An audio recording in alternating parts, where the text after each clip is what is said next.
Welcome students. Today's topic of discussion is double fertilization.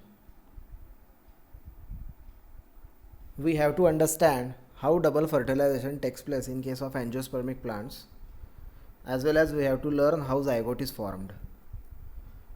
In the last video, we have seen the encouragement for cross pollination in the form of outbreeding devices, and in previous lecture we have observed the different kinds of pollinating agents and the ways of pollination. So as you know that angiospermic plants have diverse roles and features to perform the process of reproduction because they are the most evolved plants in the world. And as being a most evolved plants, the process of reproduction is much more complex as compared to the other plant groups like algae, bryophytes, pteridophytes as well as gymnosperms. So double fertilization itself indicate it is double, means fertilization takes place twice. So first fertilization will be called as the true fertilization because it takes place in the formation of zygote, and the second fertilization is for the development of the endosperm. So it is not necessary that all of the angiospermic plants they do double fertilization, because some may perform a single fertilization event, and we will observe single as well as double both fertilization in detail in today's part. So let's start with the process. Before moving to the double fertilization process, we need to understand how pollen grain reacts with the pistil, the point called as pollen pistil interaction. As you know that pollen grains that need to be transferred and attached to the stigma, and when it get attached to the stigma it germinates. So pollination does not guarantee you the transfer of right type of pollen grain. आप अगर देखोगे तो there are n number of different species of plants around you, और ये सारे अलग अलग प्रकार के पेड़ और पौधे रहते हैं. बहुत से पेड़ पौधों को फ्लावर्स भी आते हैं, उनमें पोलन ग्रेन्स भी रिलीज़ होते हैं. तो at the same time you will C 100 different types of pollen grain in the air, and we don't know which one is of right type of pollen grain and which one is of wrong type of pollen grain. So you cannot justify that every pollen grain will pollinate the every plant. So that's why we cannot say, and we can't give the guarantee that the transfer of right type of pollen grain to the right plant.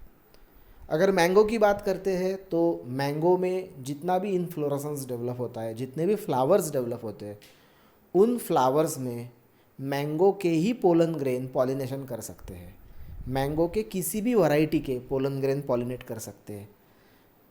वो papaya के pollen grain नहीं pollinate कर सकते, या फिर कोई और plant के पोलन ग्रेन मैंगो के स्टिग्मा को पॉलिनेट नहीं कर सकता है. Okay, so that's why it is very much specific. Species to species pollen pistil interaction is specific. That's why अगर गलती से कोई रॉन्ग पोलन ग्रेन उस पिस्टिल पे आके बैठता भी है तो वो जर्मिनेट नहीं होगा. So that's why the pistil has a complete ability to recognise the pollen. Pistil खुद पोलन को रिकॉग्नाइज करता है, चूज करता है, और वो उसी स्पीशीज़ का पोलन ग्रेन रहेगा तो ही वो उसे एक्सेप्ट करता है, which we called it as a right type of pollen grain, मतलब कॉम्पैटिबल पोलन ग्रेन. और वो अगर दूसरे कोई अलग स्पीशीज़ का पोलन ग्रेन है तो वो भी रिकॉग्नाइज होता है और उसे कहते हैं wrong type of pollen grain और incompatible pollen grain. So this is all pistil has to decide whether the pollen grain comes from the same species, right type, or coming from the different species, that is wrong type. Okay, so if it is of the right type, the pistil accepts the pollen grain, and once pistil accepts the pollen grain, it will allow the pollen grain to germinate.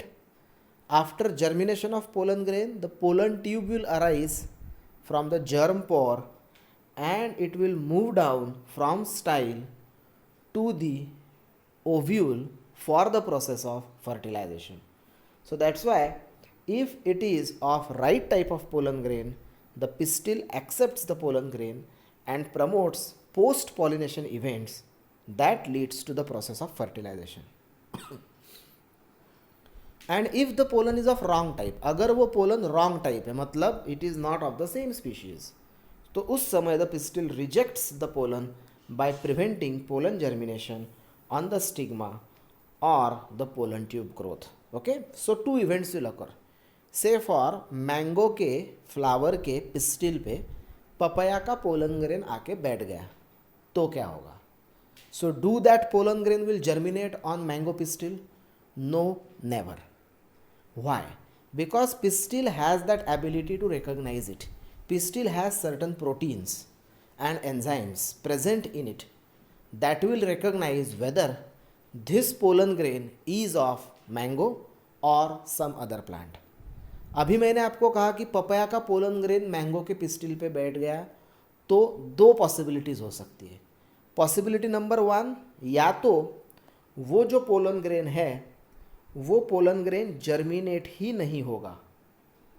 Okay, या फिर second point, वो pollen grain germinate होगा पर उस pollen tube की growth further नहीं होगी. मतलब एक तो पोलन ग्रेन को जर्मिनेट ही नहीं करना है, या फिर वो पोलन ग्रेन जर्मिनेट होने के बाद उससे वो पोलन ट्यूब जो निकलती है, जो स्टाइल में से होके ओव्यूल तक जाती है, उसकी ग्रोथ रोक देना है. So any of the two possibility can happen if the pollen grain is of wrong type. But if the pollen grain is of right type, there will be a green signal for the process of fertilization. यहाँ कुछ भी रोका नहीं जाता है. The pollen grain germinates, it releases the pollen tube reaches to the ovule, enters in the micropyle and fertilizes with the egg. So that is how the complete task takes place. तो हर pollen grain को और हर pistil को ये दौर से गुजरना पड़ता है and it has to interact with each other, positively interact with each other to continue the process of fertilisation. Okay, so how this pollen tube will going to germinate and what are the events that takes place in a mature pollen grain. As you know, if you observe a typical matured pollen grain, then you have to look at this diagrammatic representation. Now look, this one is a pollen grain which is a binucleated. Now what does that mean, binucleated? It means this pollen grain will have two kinds of cell. One is called as the vegetative cell and other one is called as the generative cell. अब यहाँ जो vegetative cell है which is big in size with a big nucleus and generative cell which is small in size with a small nucleus. This generative cell further develops into gamete. Okay, जी generative cell gamete and vegetative cell further developed into tube cell. तो अभी यहाँ ये जो pollen grain है इसके दो cover है, एक है एक्साइन स्पोरोपोलन इनका बना हुआ और एक है intine which is made up of pectin and cellulose, hemicellulose. तो अब ये जो स्पोरोपोलोनिन होता है वहाँ जर्म पोर होते हैं. So the area where sporopollenin is absent. और इस जर्म पोर में से पोलन ट्यूब रिलीज होती है जो कि यहाँ दिखाई है. See, this one is the pollen tube.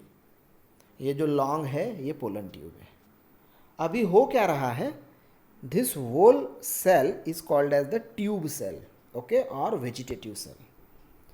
और उस सेल के अंदर दो सेल है which is this male gamete, another male gamete and tube nucleus. तो हुआ क्या है, this generative cell further divides to two cells. So that's why making the formation of two gametes. तो इसके पहले हमने पोलन ग्रेन में पढ़ा था कि 60% of angiosperms, okay, 60% of angiosperm in which the generative cell will be one, hence the male gamete will be one, and remaining 40% of angiosperm where the generative cell divides to form two and this develops to male gametes, 40%. तो जिनमें दो male gamete बनी है जैसे कि यहाँ बने हुए हैं, तो there will be a possibility of double fertilisation.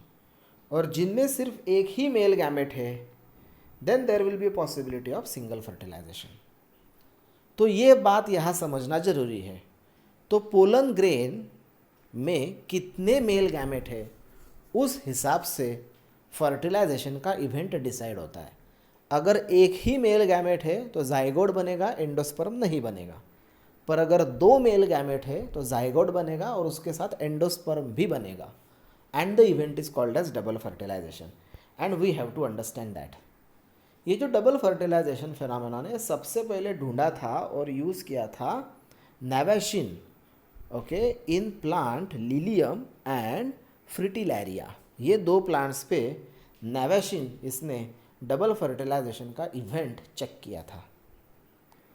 In his events, what he observed that there are two male gametes present in one pollen grain. Both of the male gametes are haploid. Okay, they formed by meiosis equational division of the generative cell.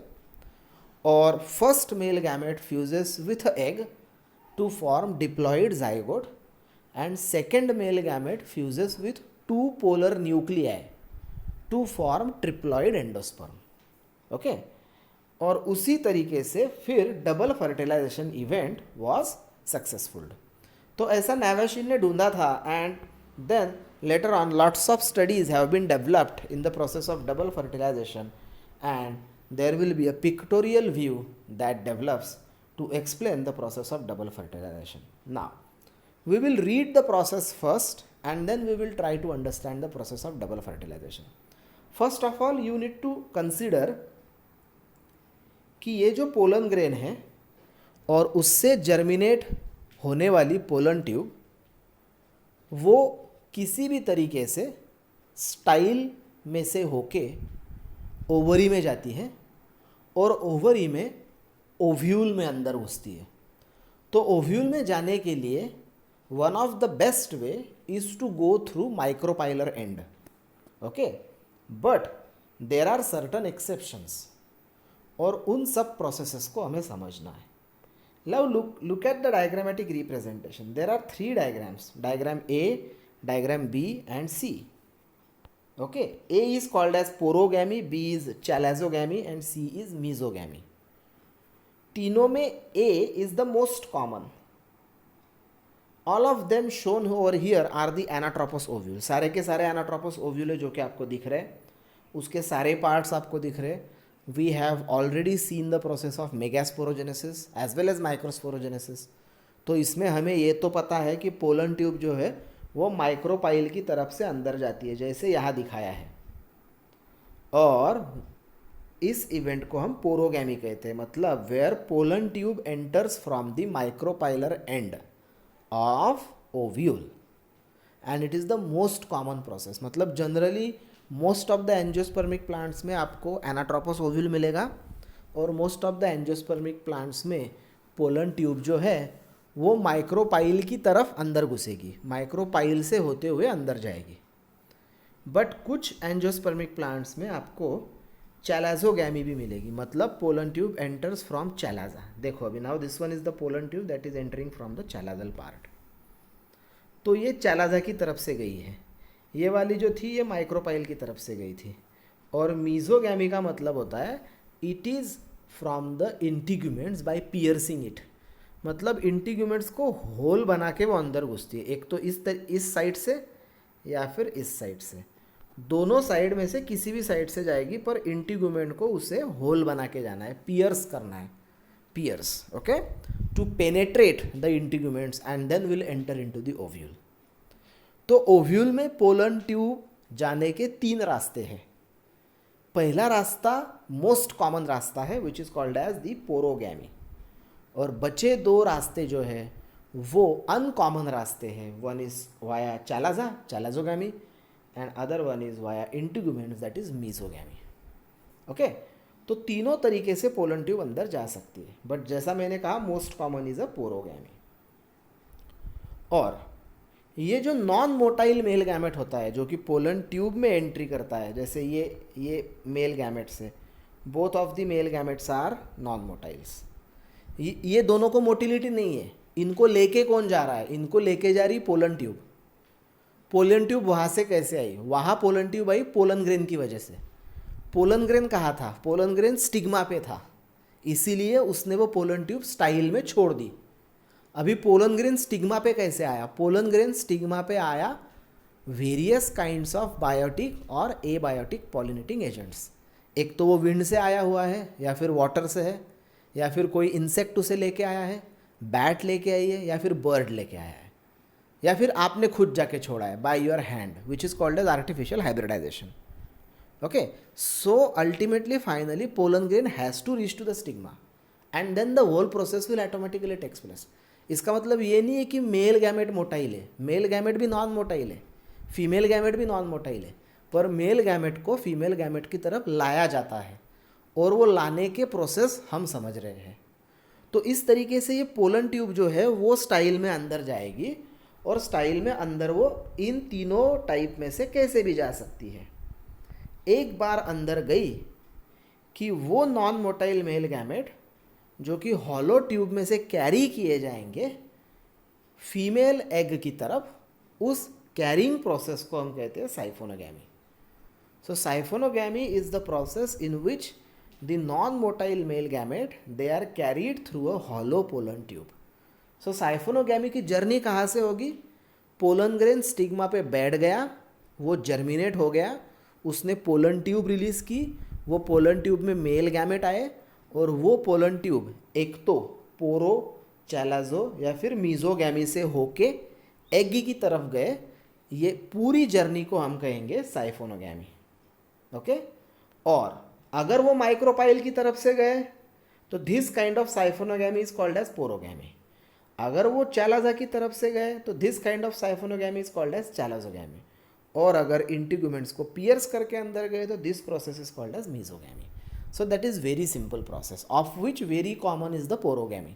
Most of the angiospermic plants believe to be done by the micropylar end not piercing the integuments nor even from the chalaza. ये rare cases में होता है। Okay, सो इस तरीके से ये pollen tube अंदर जानी है। अभी पोलन ट्यूब अंदर जाती है तो वो मेल गैमेट को वहाँ फीमेल गैमेटोफाइट में छोड़ती है और वहाँ होता है फर्टिलाइजेशन। तो कैसे होता है? Now look at the theory part. When pollen tube enters, then it enters via one of the synergid. You know that there are synergids. There are two synergids at micropylar end. Any one of the synergid is selected and pollen tube enters from the synergid, where this tube releases two male gametes. अभी देखो फिर से वही case है 60 और 40, 60-40 pattern है। अभी हम ये पकड़ के चल रहे हैं कि मेल गैमेट दो है। ओके, वो एक का छोड़ दो, अभी दो मेल गैमेट है, ऐसा ही आपको समझना है। There are two male gametes in the pollen tube that are transferred to the cytoplasm of the synergid, of which one of the male gamete that moves towards the egg cell and fuses with the egg cell, whereas the other male gamete fuses with its nucleus and completes the process of syngamy. Syngamy मतलब fusion, fusion complete करता है। मतलब क्या? Pollen tube आ गई, अभी वो कहाँ से आई? स्टाइल से आई। अभी ओव्यूल में जाना है उसको। ओव्यूल में मैक्सिमली माइक्रोपाइल की तरफ से जाएंगी, माइक्रोपाइल की तरफ से नहीं गई तो चैलाजा की तरफ से जाएंगी या फिर इंटीग्यूमेंट्स की तरफ से जाएंगी। Once it enters into the micropyle, दो सिनर्जिड सेल है उधर, दो में से कोई भी एक सिनर्जिड सेल का यूज़ करके वो पोलन ट्यूब अंदर घुस जाएगी। अंदर घुसने के बाद वो दो मेल गैमेट रिलीज़ करेगी। पहला वाला मेल गैमेट एग सेल के साथ फ्यूज़ करेगा और दूसरा वाला मेल गैमेट जो है वो फीमेल गैमेटोफाइट के दो पोलर न्यूक्लियाई जो है उनके साथ में फ्यूज़ करेंगे और सिनगैमी कंप्लीट हो जाएंगी। thus हमें मिलेगा diploid cell which is called as zygote, और अदर मेल गैमेट जो कि पोलर न्यूक्लियाई की तरफ गया हुआ है और वहाँ पे वो फ्यूज़ होता है सेंट्रल सेल के साथ और बनाता है primary endosperm nucleus, that is PEN, which is triploid, primary endosperm nucleus. अभी इस प्रोसेस को हम डायग्रामेटिकली समझते हैं। Now look at this diagram carefully. इस डायग्राम को आप अच्छे से देखो और समझ लो। The pollen grain is shown over here. अब ये जो पोलन ग्रेन है ये किसी भी तरीके से ये स्टिग्मा पे बैठने वाला है, बैठ गया। Now you will see there are 2 cells in the pollen grain, एक ट्यूब सेल, दूसरा जनरेटिव सेल। अभी जनरेटिव सेल में क्या होता है, वो माइटोसिस से कैरियोकाइनेसिस करती है, डिवाइड होती है और 2 मेल गैमेट बनाती है। और ये पोलन ग्रेन जो है ये राइट टाइप होने की वजह से ये जर्मिनेट हो गया है। This is called as the germination of pollen grain. और उसने पोलन ट्यूब रिलीज की हुई है। Now observe the pollen tube and observe 2 cells, 2 sperm cells and 1 tube cell, जिसका ट्यूब न्यूक्लियस भी दिख रहा है और स्पर्म सेल्स भी दिख रहे हैं। अभी क्या होगा, ये पोलन ट्यूब जो है ये इलोंगेट होगी इस तरीके से, और ये कहाँ से जा रही है, this is a style, style से होके अंदर जा रही है।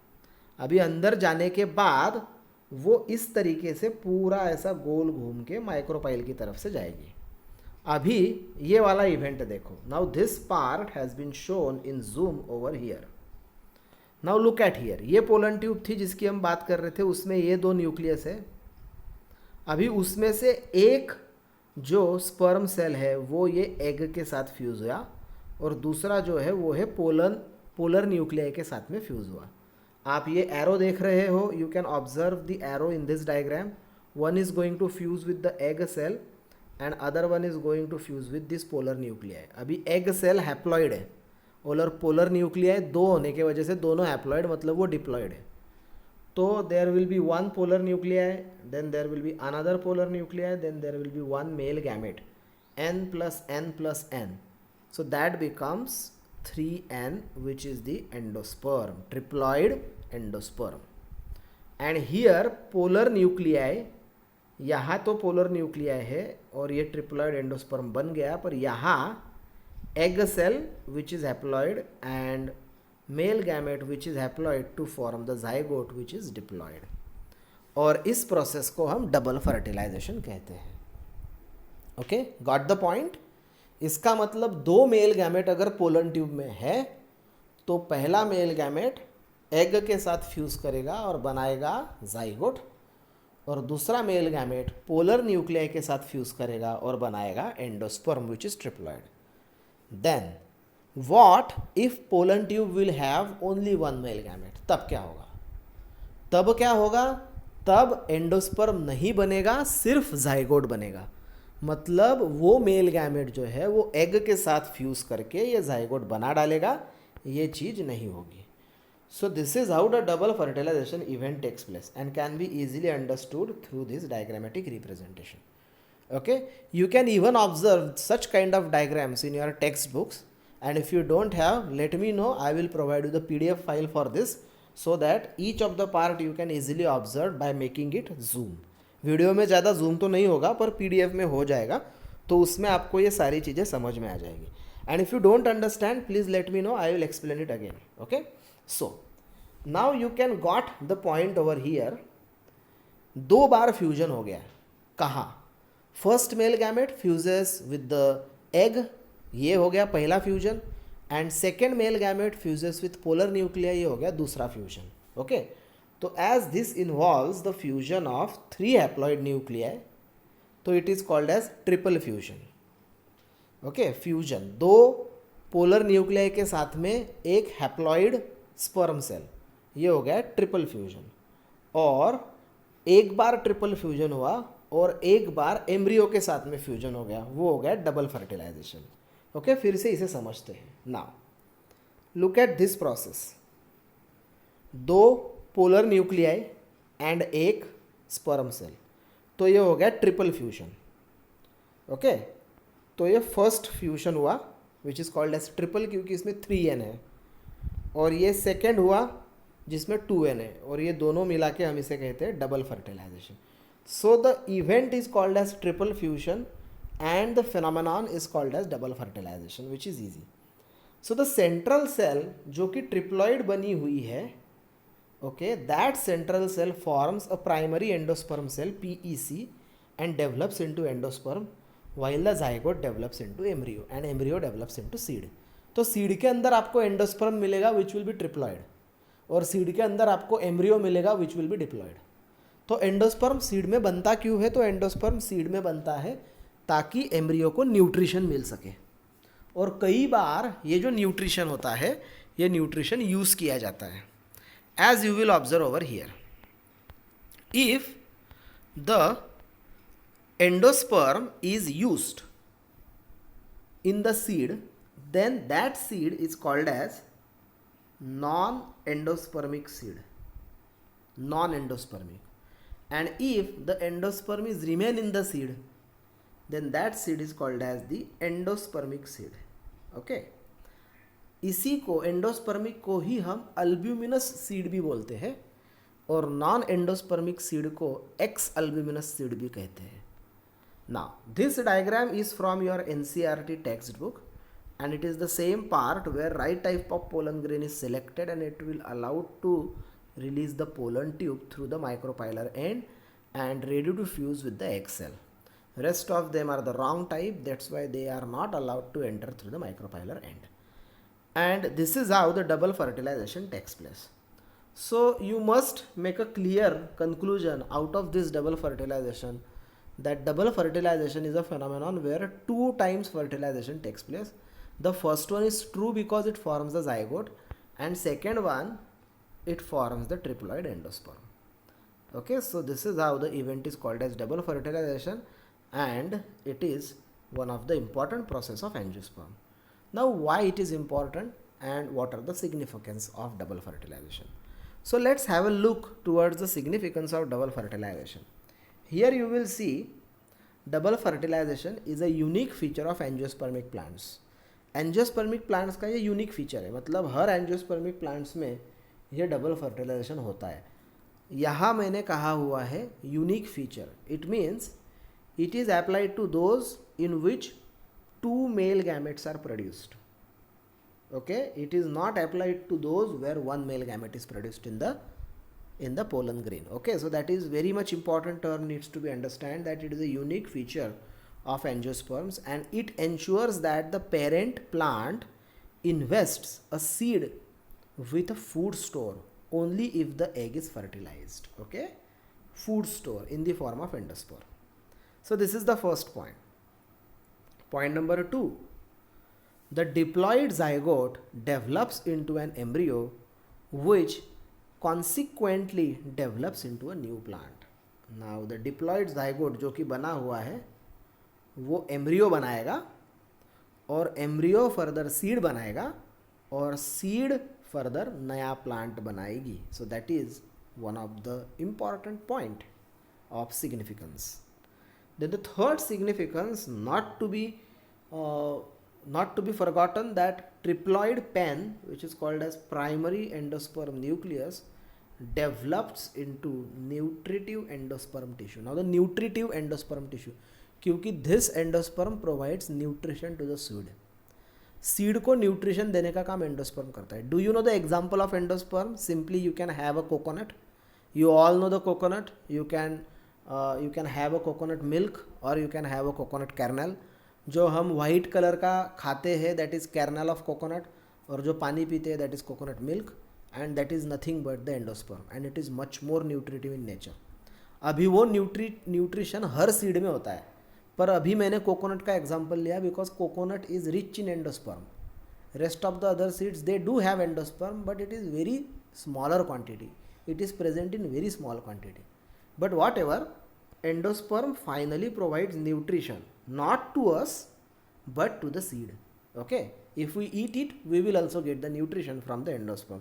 That's why most of the people prefer coconut milk and coconut kernel to eat, as it has a lot of nutrition. The next point, that it restores the diploid condition by fusion of haploid male gamete with haploid female gamete through the process of syngamy. ये syngamy करते हैं, मतलब 2 haploid cell का fusion करके diploid cell बनाते हैं, and that's why it restores the diploid. मतलब original plant diploid था, वो मेल प्लांट भी डिप्लॉइड था, फीमेल प्लांट भी डिप्लॉइड थी. मेल प्लांट में हैप्लॉइड स्पर्म बने, फीमेल प्लांट में हैप्लॉइड एग बने, दोनों का फ्यूजन हो गया, डिप्लॉइड जाइगोट बना. मतलब पेरेंट जैसा ही डिप्लॉइड दूसरा प्लांट बना. That's why we say it restores the diploidy of the plant. And the last point, that it also helps to avoid the process of polyembryony.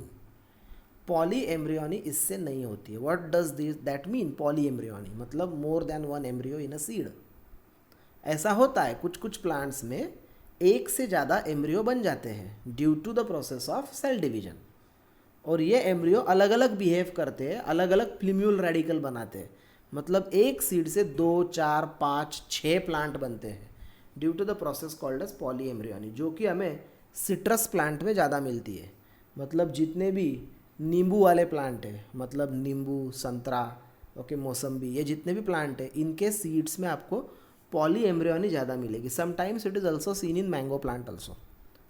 तो ये जो पॉलीएम्ब्रियोनी है ये अवॉइड होती है due to the process of double fertilization. Okay, हम polyembryony को बाद में और डेप्थ में पढ़ने वाले हैं. So this is what the significance of double fertilisation. Now you got the point what does that mean double fertilization as well as certain important terminologies related to the double fertilization. Okay, so in the next part we will observe the post fertilization event, that how seed is going to develop. Okay, what about the monocot seed, what about the dicot seed, how they look like, what are their sections, that all parts as well as the development of fruit we will be observing in the next subsequent videos. Okay, so here we will stop our lecture. Thank you very much for watching the video. Hope you guys enjoyed it. Take care and bye bye.